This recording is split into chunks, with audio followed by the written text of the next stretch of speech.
जय हिंद साथियों। आखिरकार जिसका डर था भारत को वही हुआ। बता दें कि भारत जिस SU-57 को खरीद रहा था और जिसे भारत में मेक इन इंडिया के तहत बनाने वाला था, उस पर आखिरकार वेस्टर्न कंट्रियों ने अपनी औकात दिखा दी। वेस्टर्न कंट्रियों ने SU-57 के प्रोडक्शन पर हाल ही में सैंक्शन लगा दिया, जिसके बाद से पूरे भारत के लोग इस पर गुस्सा हैं। सिर्फ भारत के लोग ही नहीं बल्कि रसिया के लोग और साथ ही साथ जो हमारा साउथ ईस्ट एशिया के कंट्री हैं, जैसे कि सिंगापुर हो गया, मलेशिया होगा, ब्रुनेई हो गया, वियतनाम हो गया, हांगकांग हो गया, ये सभी लोग वेस्टर्न पे काफ़ी गुस्सा दिखा रहे हैं। दरअसल एक रिपोर्ट निकल कर आ रही है जिसमें साफ साफ बता दिया गया है कि western sanction have impacted Russia production of SU-57 fighter jet according to a research group. मतलब कि साफ है कि वेस्टर्न कंट्रियों ने जिस तरीके से अब इस पर सैंक्शन लगाया है, इस सैंक्शन को देखते हुए पूरी दुनिया में सैंक्शन को लेकर के काफ़ी चर्चाएं की जा रही हैं। तो ये वीडियो में डिस्कस करते हैं कि आखिर ये सैंक्शन है क्या और इससे भारत को कितना नुकसान होने वाला है। क्या अब सच में भारत अपने यहाँ पर मेक इन इंडिया के तहत इन सभी SU-57 को नहीं बना पाएगा या फिर भारत के पास कोई दूसरा रास्ता है। तो देखिए, सबसे पहले जो खबर आ रही है उस पर हम नज़र मार लेते हैं कि रसिया का जो SU-57 है उसके ऊपर देखिए वेस्टर्न कंट्री ने सैंक्शन लगा दिया है। एक बात नोट करने वाली है कि यहाँ पर वेस्टर्न कंट्री के बारे में बोला गया है, ना तो अमेरिका के बारे में बोला गया है, ना तो यूरोप के बारे में बोला गया है। मतलब कि साफ है इन दोनों ने, देखिए जब वेस्टर्न की बात की जाए तो उसमें अमेरिका भी आता है और यूरोप भी आता है।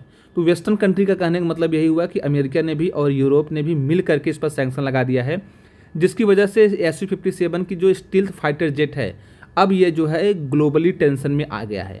अब जैसे ये खबर निकल कर आई, सबसे पहला घाटा तो अब भारत को हुआ, क्योंकि आपको पता है कि SU-57 की सबसे ज़्यादा ज़रूरत किसको है? भारत को, क्योंकि उसे चाइना को भी टैकल करना है, पाकिस्तान को भी मार गिराना है। तो ऐसे में भारत के पास 5वीं पीढ़ी का जनरेशन वाला फाइटर जेट तो आना ही था। लेकिन अमेरिका को ये बात पता था कि अगर भारत के पास 5वीं पीढ़ी का फाइटर जेट आ गया जो SU-57 है और उसकी टेक्नोलॉजी ट्रांसफ़र हो गई, तो भारत अगले ही दिन बहुत ही जल्द 6ठी पीढ़ी पर काम कर लेगा और साथ ही साथ 5.5वीं पीढ़ी की जो बात चल रही थी वो भी भारत बना लेगा। क्योंकि अमेरिका को एक बात क्लियर तरीके से पता है कि भारत को अगर एक बार आपने किसी भी चीज़ के बारे में हल्का सा भी बता दिया तो भारत उसका तोड़ निकाल लेता है। अमेरिका ने देखा कि अमेरिका जब पहली बार ब्रह्मोस बना रहा था भारत रसिया के साथ मिल करके, तो अमेरिका ने उस पर सैंक्शन नहीं लगाया था।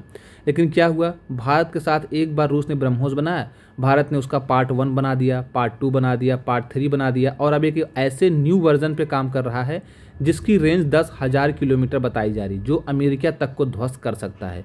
तो इस बात से अमेरिका जानता है कि भारत के पास अगर एक बार टेक्नोलॉजी आ गई तो भारत इसे बहुत आगे तक ले जाएगा।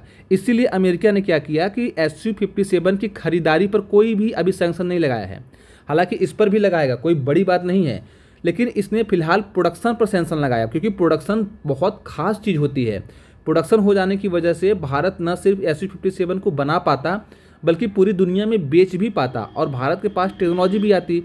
इसीलिए रसिया के SU-57 की खरीदारी पर अभी तक कोई भी सैंक्शन इम्पोज नहीं किया गया है। आप देख सकते हैं दुनिया भर के आर्टिकल निकल कर आ रहे हैं। SU-57 production virtually halted due to western sanction. Western sanction की वजह से SU-57 का प्रोडक्शन अभी हाल्ट कर दिया गया, मतलब कि रोक दिया गया है।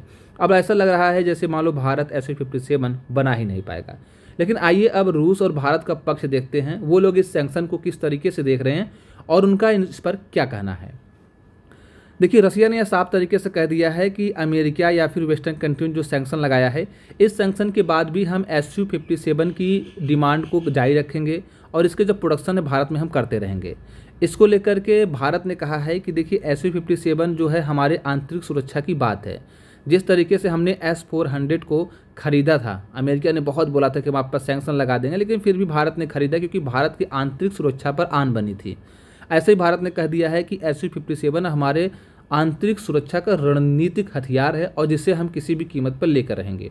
लेकिन यहाँ पर जो सबसे पेचीदा सवाल ये आता है कि वेस्टर्न कंट्रियों ने उसकी खरीद पर अभी तक कोई भी सैंक्शन नहीं लगाया, बल्कि उसकी बनावट, मतलब जब आप उसका प्रोडक्शन करेंगे, आप वहाँ पर अपने यहाँ जब तैयार करेंगे तब पर ये सैंक्शन लगे हुए हैं। तो सबसे पहली बात है, भारत के पास जो SU-57 खरीद के डायरेक्ट आ रहा है रेडीमेड, वो तो आता रहेगा, उसमें कोई इशू भी नहीं है। हालांकि इस पर भी सैंक्शन लगाने की बात की जा रही है, देखिए कब तक लगाया जाता है या फिर अमेरिका या फिर वेस्टर्न कंट्रीज़ पर क्या बोलती हैं। लेकिन बड़ी बात यह है कि इसके जो प्रोडक्शन पर सैंक्शन लगा दिया गया है, इसकी वजह से भारत को मिलने वाली जो टेक्नोलॉजी है वो कहीं ना कहीं रुक सकती है। अब आइए बात करते हैं कि भारत अगर फिर भी सैंक्शन के बाद भी बनाता है तो भारत को किन किन प्रॉब्लमों का सामना करना पड़ सकता है। देखिए, अगर भारत इसके बावजूद भी बनाता है तो भारत को सबसे बड़ी प्रॉब्लम पता क्या होगी, इसके पार्ट को बनाने के लिए जो मटेरियल आते हैं उस मटेरियल को भारत को खुद से ही अपने यहाँ पर ही कहीं न कहीं से प्रोडक्ट करना पड़ेगा। आइए समझाता हूँ सरल भाषा में कैसे। देखिए, रसिया के बहुत सारे फाइटर जेट ऐसे हैं जिसमें जो सामान लगते हैं या फिर छोटा सा जो नट बोल्ट लगता है वो अभी कहीं न कहीं अमेरिका से आता है, या फिर अगर रसिया उसे अपने यहाँ पर बनाए तो कोई इशू नहीं है। और जब एक बार कोई नट बोल्ट किसी भी फाइटर जेट में लग गया फिर उसी साइज़ का नट बोल्ट उसमें लगता है, क्योंकि आप फाइटर जेट को जब बनाते हो तो मिलियंस ऑफ डॉलर खर्च करते हो, तो ऐसे में जगह जगह पर बार बार पे आप उसका ना स्ट्रक्चर नहीं बदल सकते, तो एक बड़ी समस्या होती है। इसलिए जो एक बार आपने पार्ट लगा दिया फिर वही पार्ट दोबारा लगेगा, उसमें आप कोई भी मॉडिफिकेशन नहीं कर सकते, क्योंकि SU-57 कोई बाइक नहीं जिसमें मॉडिफिकेशन करके फिर भी आप चला लोगे। SU-57 अगर आप कोई मॉडिफिकेशन करते हो तो उसे एरोडायनेमिक साइंस के हिसाब से करना पड़ेगा, वरना वो उड़ेगा ही नहीं, और उड़ेगा तो उसकी स्पीड कम हो जाएगी, कहीं भी टकरा सकता है। इसलिए आपने देखा होगा हर एक फाइटर जेट एरोडायनामिक के साइंस पर ही बनाए जाते हैं। ऐसे में उसमें बहुत सारे पार्ट्स होते हैं और उस पार्ट को बनाने के लिए बहुत मजबूत तरीके के रेयर अर्थ मिनरल चाहिए होता है। ठीक है, रेयर अर्थ मिनरल, इसका नाम से समझ सकते हैं कि ऐसा मिनरल्स जो अर्थ के अंदर पाया जाता है बहुत रेयर होता है, मतलब वो आसानी से मिलता नहीं है।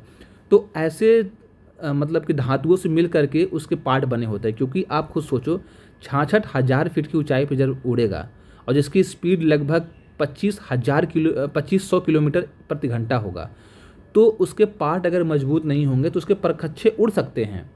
तो इसलिए इसके पार्ट को बनाने के लिए जिन मिनरल्स का यूज होता है वो मिनरल्स बहुत ज़रूरी होते हैं, और वो मिनरल्स हर कहीं नहीं मिलते हैं।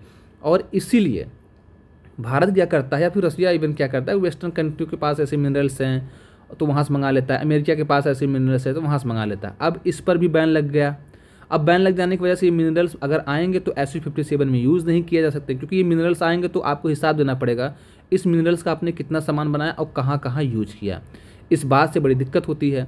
ऐसे में बताया जा रहा है कि भारत को अपने यहाँ पर मिनरल्स खोजने पड़ेंगे। ऐसी बात नहीं है कि अगर यूरोप के पास मिनरल्स है या फिर USA के पास मिनरल्स है तो दुनिया में किसी और के पास मिनरल्स नहीं है। एक्चुअली क्या होता है, जो रेयर अर्थ मिनरल्स होते हैं इनको खोजने की जो टेक्नोलॉजी होती है, ज़मीन के अंदर पहचानना फिर उसे खोद के बाहर निकालना, बहुत महंगी होती है, इसका प्राइस बहुत हाई होता है। इसी वजह से क्या होता है ना, इसको सारे देश नहीं खोज पाते हैं। अब आपको क्या लग रहा होगा, पाकिस्तान के पास हल्का फुल्का तेल नहीं होगा ज़मीन के अंदर, होगा, लेकिन पाकिस्तान के पास ऐसी टेक्नोलॉजी ही नहीं है कि वो खोज पाए। तो यही कारण होता है बहुत सारे मिनरल्स में। तो भारत इन सभी टेक्नोलॉजी का ईजाद तो कर सकता है, लेकिन देखिए इसमें लग जाएगा टाइम, और भारत के पास अभी टाइम है नहीं। रूस भी इसको कर सकता है, लेकिन कभी ज़रूरत नहीं पड़ी तो फिर से उसको टेक्नोलॉजी बनानी पड़ेगी, तो उसके पास भी लगेगा टाइम। और ऐसे में देखा जाए जहां हमें चाइना को टैकल डाउन करना है, पाकिस्तान को मारना है, तो ऐसे कंडीशन में हमारे पास टाइम नहीं है। और अगर ऐसा टाइम लग जाएगा तो एक बार देखिए क्या होगा कि एक बार हम भले टाइम इन्वेस्ट करके रेयर अर्थ मिनरल को खोज देंगे तो हमें कोई दिक्कत नहीं होगा, लेकिन अभी फ़िलहाल भारत इन्वेस्ट करने के मूड में नहीं है। तो भारत क्या कर रहा है कि भारत अब रेयर अर्थ मिनरल को खोजने का जो टेक्नोलॉजी है उसको ईजाद करना शुरू कर दिया है। वो ओवर द टाइम वो ईजाद हो जाएगा, लेकिन जब तक नहीं होता तो इस टाइम पीरियड के लिए भारत SU-57 बनाना चाहेगा तो कैसे बनेगा। अब इन्हीं सब चीज़ों पर अटकलें आ रही हैं और भारत SU-57 को किसी भी कीमत पर बनाएगा। हालांकि भारत अब बात कर रहा है दुनिया के उन देशों से जिनके पास रेयर अर्थ मिनरल्स हैं और उनका सैंक्शन अभी SU-57 पर नहीं लगा है। लेकिन अमेरिका बहुत कमीना देश है, वो क्या करेगा, उन देशों पर भी सैंक्शन लगा देगा कि अगर आपने दिया तो हम आपके साथ व्यापार नहीं करेंगे।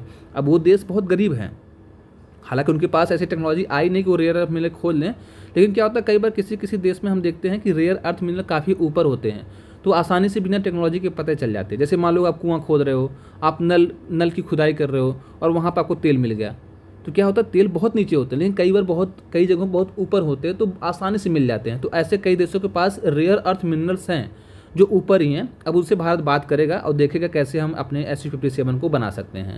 हालांकि देखिए अब अमेरिका के ऊपर कभी भरोसा किया नहीं जा सकता, खास करके वेस्टर्न कंट्री के ऊपर। लेकिन एक बात क्लियर रखिए, अभी फिलहाल भारत SU-57 का रेडीमेड वर्जन मंगाएगा, इसके बाद उसको बनाने का जो प्रोडक्शन का जो काम होगा आगे वो किया जाएगा। ऐसी बात नहीं कि रुक गया है, लेकिन हाँ फिलहाल तो हाल्ट हो गया है।